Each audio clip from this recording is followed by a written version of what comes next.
jack it up. Hurts keeps, Hurts cuts, Hurts has the first down, and Jalen Hurts might have just put it away for the Eagles. Touchdown. Tyrese Maxey and the Sixers are going to win this game. Joel, tough turnaround in the lane. Another 30-10 performance for Joel Embiid. Hurts connects with Devontae Smith.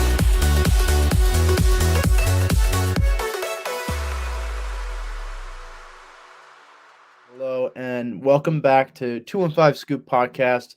We're back again to talk some more Eagles football and it's more NFL football. We had a very, very exciting weekend last weekend. Lots of comeback victories, lots of crazy, hectic endings, lots to get into. But Asher, how you doing today? Doing pretty good. Almost Christmas now. I just finished up all my Christmas shopping for my family yesterday. Mm-hmm. So and I just finished up my last shift of work until after the holidays today. So now I just get to sit back, relax, kind of wait for Christmas. And the Eagles game, of course. Yeah, me. Well, today's my birthday. Today's my 21st. Right. So tonight, later tonight, I'm going out. Probably gonna hang out at my buddy's place for a little bit. Probably have a couple drinks. Gonna go buy my first case of beer legally. Exciting! Happy birthday! Yeah. Yeah, thank you. So very, very exciting stuff. But all that aside, lots to get into. Earlier this past weekend, we saw the Eagles defeat the Chicago Bears 25-20. It was not a pretty game whatsoever. Unfortunately, I wasn't able to catch a lot of it because I was in New York with my girlfriend, but I did catch the highlights. I believe Jalen threw a couple picks. It just wasn't that pretty. I know at one point we were losing 6-3 in the first. Asher, did you watch the game live? I did. I mean, I don't have a lot of takeaways from that. I feel like even though the score was pretty close, I felt that we had a pretty comfortable hold over the game. Mm-hmm. Pretty much like since after it was 6-3 and we scored a touchdown right at halftime, like right before halftime to make it 10-6. Yeah, we pretty much had that game in our clutches the entire second half. They made it close a little bit at the end, but I mean, I felt like we took care of business. Yeah, nothing to be too concerned about, honestly, for much of the highlights. But something to be concerned about a little bit. Jalen Hurts, after that game, it was found that he had sprained his left shoulder, which could keep him out for 2 weeks. He said in a press conference earlier this week, yesterday, the day before, that he feels great and he should be good to go. But as we all know, it's ultimately the coach's decision. So, big question is, with the big game on Saturday against the Dallas Cowboys, is it worth it to play Jalen Hurts? No, absolutely not. Yeah, I mean, I would love it just for the sake of the intensity of the game. With Micah Parsons and all that he said, I would love to see them kind of duel on the field. But with the Eagles having all but clinched the first seed and home field advantage, I don't really think it's worth it. Plus, if I'm being honest, I'm not saying that I want it to lose, but I'm saying there's a fairly good chance that we're going to meet the Cowboys again in the playoffs. And it's hard to beat a team 3 times in one season. So, I'm not saying we should throw this game at all. I would love to see us win. But, if we win again, I don't really like our odds beating the Cowboys in the playoffs. I'm not scared of them, and we could probably do it. But at the same time, beating a team 3 times, especially – I mean, I do have respect for the Dallas Cowboys. They are a damn good team. It's going to be hard to beat them 3 times in a season. So that's something that I'm looking at when I'm looking at this game. Yeah, definitely. Besides the kind of the personal fan pride with the Micah Parsons comments from a few weeks ago, the only other kind of laments I have if Hurts doesn't play is the MVP season takes a big shot. Mm-hmm. Not quite the shot that when it happened to Wentz, I see people comparing it to Wentz. That was Wentz's season. He had that MVP all but locked up until that injury. Yes. I mean, even if Hurts plays this Cowboys game and plays well, this award can still go to Mahomes. Yeah, exactly. I'd rather – we're playing for a championship. I'd rather have him sit a week. If he doesn't win the MVP, he doesn't win the MVP. We're going for Super Bowl MVP. Yeah, exactly. That's ultimately what we want. I don't really care if he wins MVP. It's something cool, and it'd be wonderful to see. But ultimately, I would love to see him healthy in the playoffs. Yeah. Now, with that said, how much do you believe in Gardner Minshew against this Dallas Cowboys team? Do you think does he keep the boat afloat, and can he keep this offense moving and possibly pull out a win this upcoming weekend? Yeah, I mean, I think it's definitely within the realm of possibilities. I was looking at just how he played versus the Jets.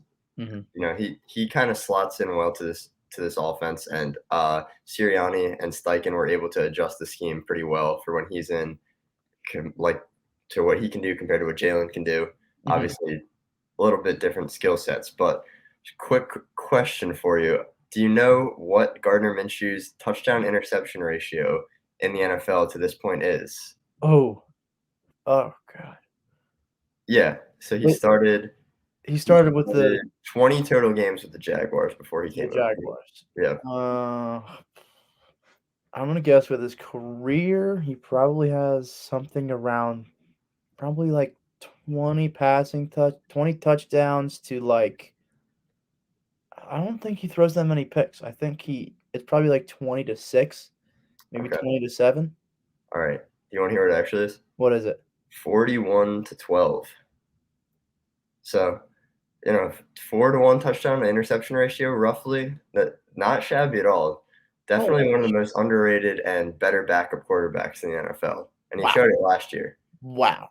Yeah, That's mind-boggling. yeah. So that's pretty confidence inspiring, I think. Wow. Okay. That's insane.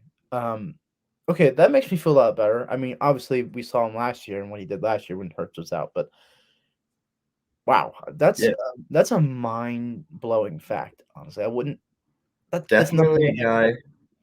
If Trevor Lawrence wasn't coming out of college the year that the Jaguars had the first pick, possibly a guy that could still be the starting quarterback for the Jaguars. yes. Just Speaking kind of of had that, some bad luck there. yeah, and a hell of a performance from Trevor Lawrence this past weekend.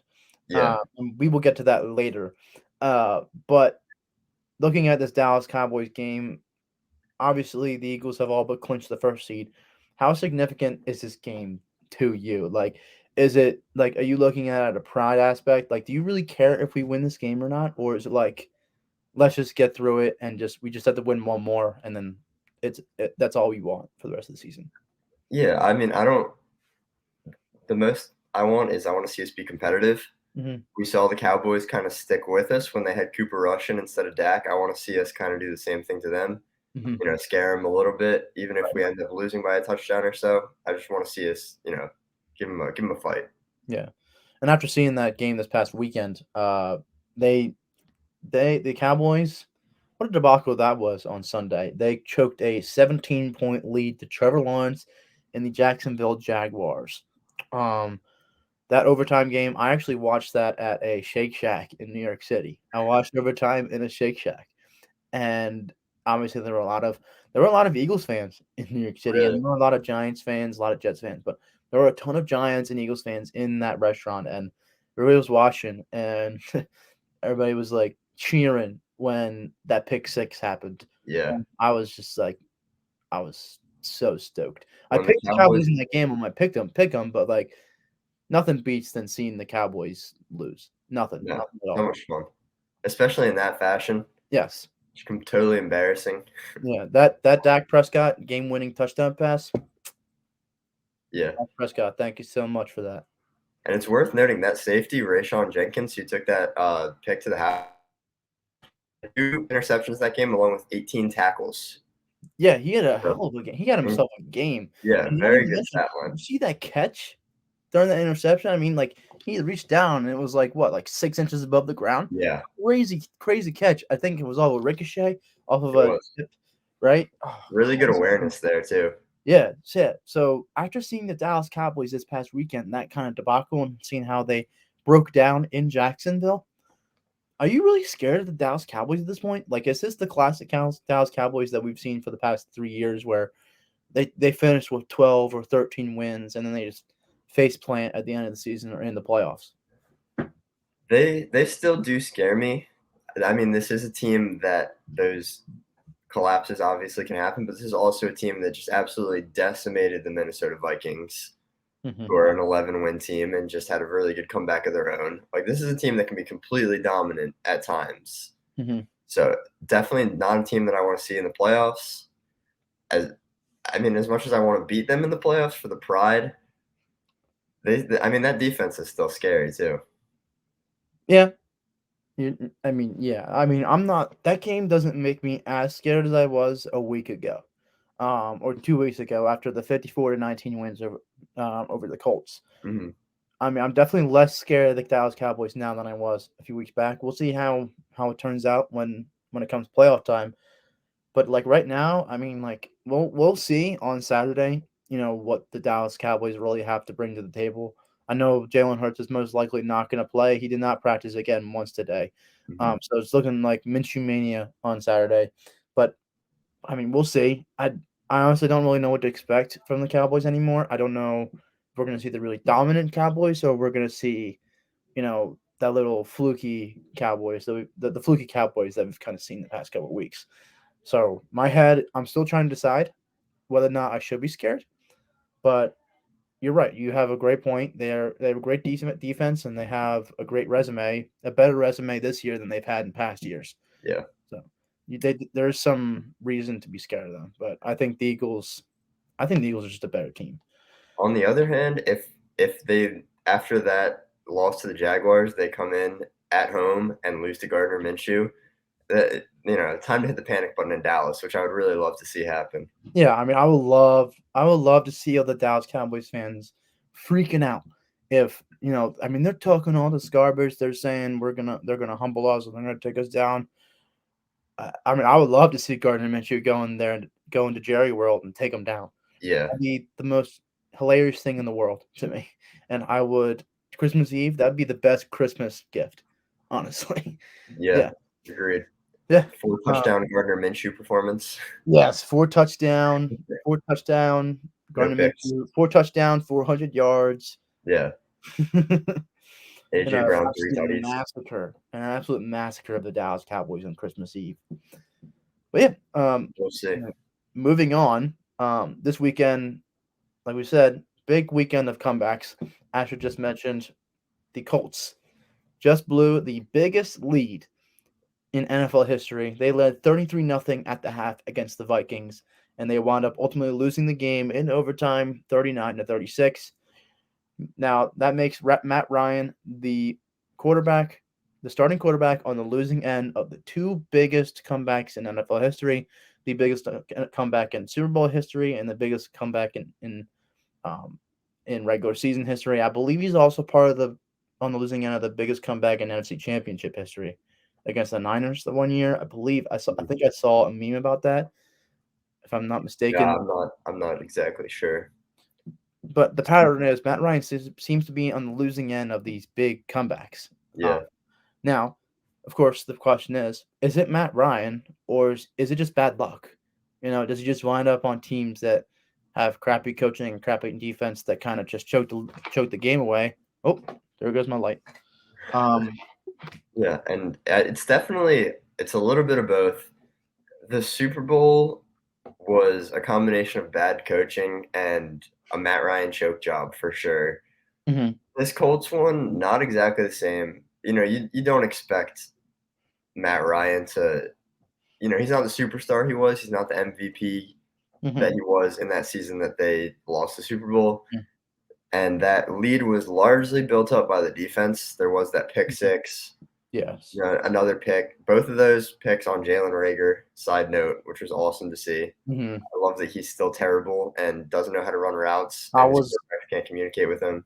I was watching highlights of a streamer watching the Cowboys game, the Vikings game, and yelling at Jalen Reagor. And to be honest, it couldn't bring me any more joy to see this kid Jalen Reagor, he sucks. I'm like, good. I hope you guys are enjoying him.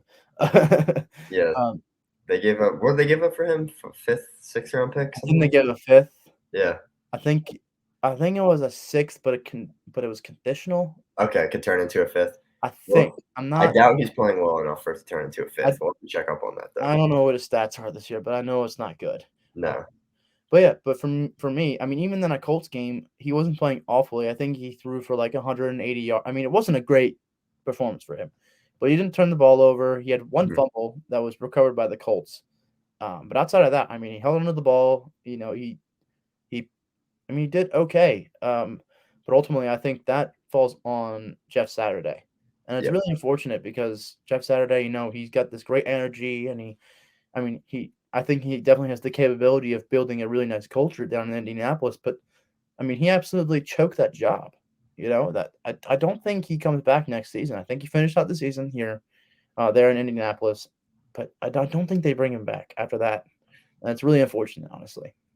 Yeah. I mean, a lot of that does fall on him. It was also just kind of just poor defense in general. The Dalvin Cook touchdown to tie it Yeah, up. yeah, Just bad tackling, bad positioning right. everywhere. Mhm. So, Yeah, I mean, it is it's unfortunate. just it's just very, very unfortunate for Matt Ryan. It's gonna be tough for him. Um, I think it's just at that point, I think he's just got to hang up the cleats after this season. He's been through so much. He's had a very, very good career, but definitely had his highs and his lows.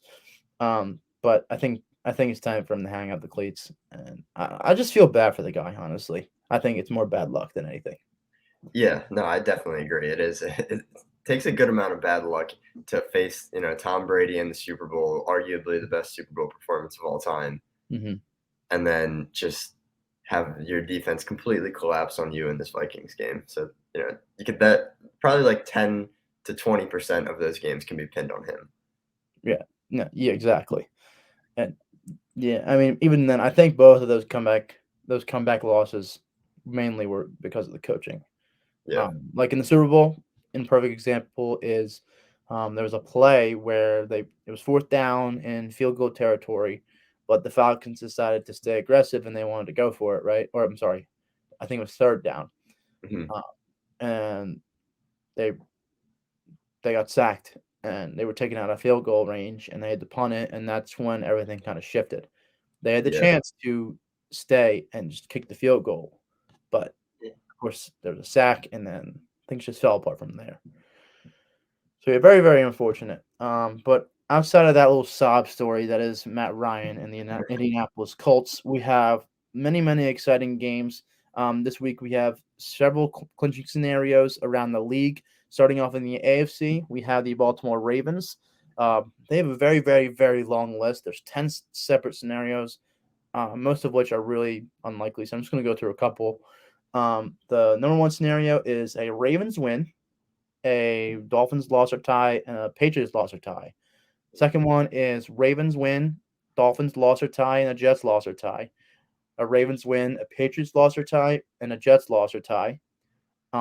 And then the final one is if the Ravens lose, then you need the Patriots to lose, the Jets to lose, the Browns to lose, the Raiders to lose, the Titans to lose, and the Chargers to win. Okay. So a very, very lengthy list for the Baltimore Ravens, but I think they've all but clinched a playoff berth at this point. Um, Buffalo Bills, they can clinch the AFC East with a win or a Dolphins loss. The Bengals, they can clinch a playoff berth with a win or a Jets loss. The Chargers can clinch a playoff berth with a win, Raiders loss, Patriots loss, and Jets loss. A win, Raiders loss, Patriots loss. The other two are just meaningless because they include ties, and that's just not going to happen. Mm. The Giants, they can clinch a playoff berth with a win, Commanders loss, and Lions loss. A win, a Commanders loss, and Seahawks loss, or a Giants win, Lions loss, and a Seahawks loss. Mouthful. And then there's finally the Eagles. They can clinch the East with a win, and they can clinch the home field advantage with a win as well, or a tie and a Vikings loss or tie. So that was a mouthful. With all that being said, we have 4 games slated as your games to look out for this week. Starting off with the Jacksonville Jaguars going to New York to face the New York Jets. Both teams still in the race for the playoffs. Jets kind of trying to cling on to anything they can after the blunder that was against.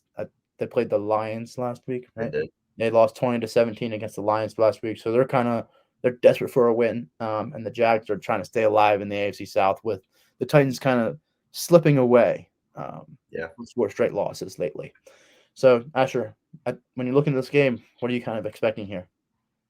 So last week I picked for a Zach Wilson redemption game against the Lions. It didn't happen.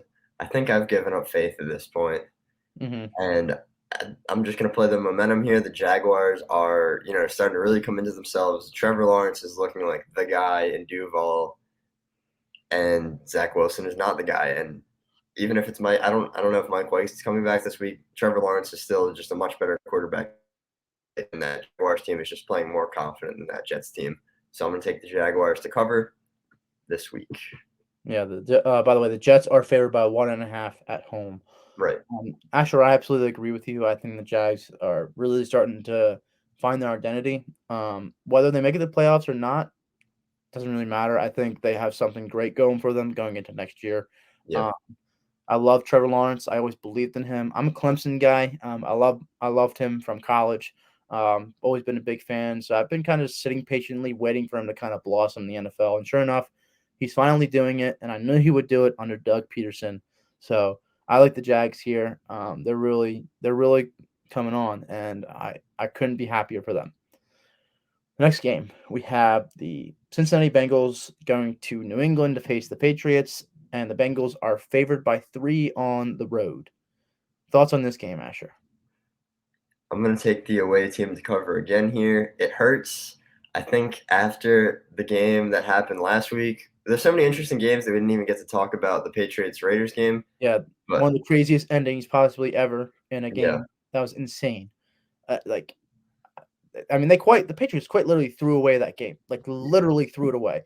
For the viewers that haven't watched it, the Patriots were kind of going for a little trick play at the end, trying to do some laterals, and they just threw it away. The Raiders picked it off, and they just ran it back for a touchdown to win the game when they could have just taken out of bounds and forced overtime. It was just a complete blunder. They didn't really have to go do all that trickery, but the Patriots, of course, had to. So No. It was a very odd blunder as well from Bill Belichick coach team.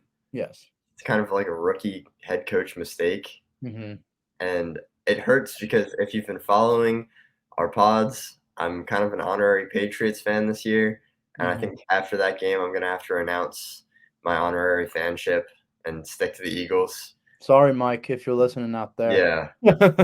I can't imagine how much that hurt as a real Patriots fan. It hurt me. Yeah. I have Jacoby Myers in all my fantasy leagues. I'm a big Jacoby Myers guy. I don't know. I'm taking the Bengals here. I think the Patriots are cooked. Yeah, I think the Patriots. I think they completely depleted themselves last week. I think they kind of choked away their playoff chances. I like the Bengals. Joe Burrow. It's his time of year. Yeah. He's getting hot at the right time. The Bengals are looking really, really good. Probably up there in the AFC with the Chiefs now. After kind of a little bit of a sketchy beginning of the season. But I like the Bengals absolutely here in New England. Next game we have slated is very, very interesting. I actually love one of the teams here. The Lions going to Carolina to face the Panthers, and they are the Lions are favored by 2.5. The Lions they started 1-6, and here they are. They're at 7-7, if I'm not mistaken. They're 7-7, right? And they're sitting right there, still fighting for a playoff spot. It's like similar to last year's Dolphins, where they started atrocious and they went on this like 8-game winning streak, and now they're fighting for a playoff spot. So what are your thoughts on this game? Obviously, I like the Lions here. I think we're both going to like the Lions here. The Panthers are just not good. The only reason why I want to watch this game is because of the magical story that is the Detroit Lions this year. I like the Lions. They're scorching hot. They're one of the hottest teams in the league. And I just want to see them, make it to the playoffs. They're one of the teams that have been starving to see the playoffs. They haven't seen the playoffs since 2014. 2015, I think it was. 2014 or 2015. Yeah. So it's been about 6 years. Something like that. So it's been a while. Yeah. But I absolutely like the Lions here. I like what Dan Campbell's doing there. He's doing a fantastic job rallying the troops, trying to really make that playoff push. trying to push for that wild card spot. So, Asher, what are your thoughts? I mean, I got a funny. I like the Lions as well. I got a funny feeling about this game. I think that regardless of what Detroit ends up like this year, I think this year has been a huge step for that franchise. Dan Campbell has kind of proven he's the franchise coach. Mm-hmm. Jared Goff might have earned himself another year there, Mm-hmm.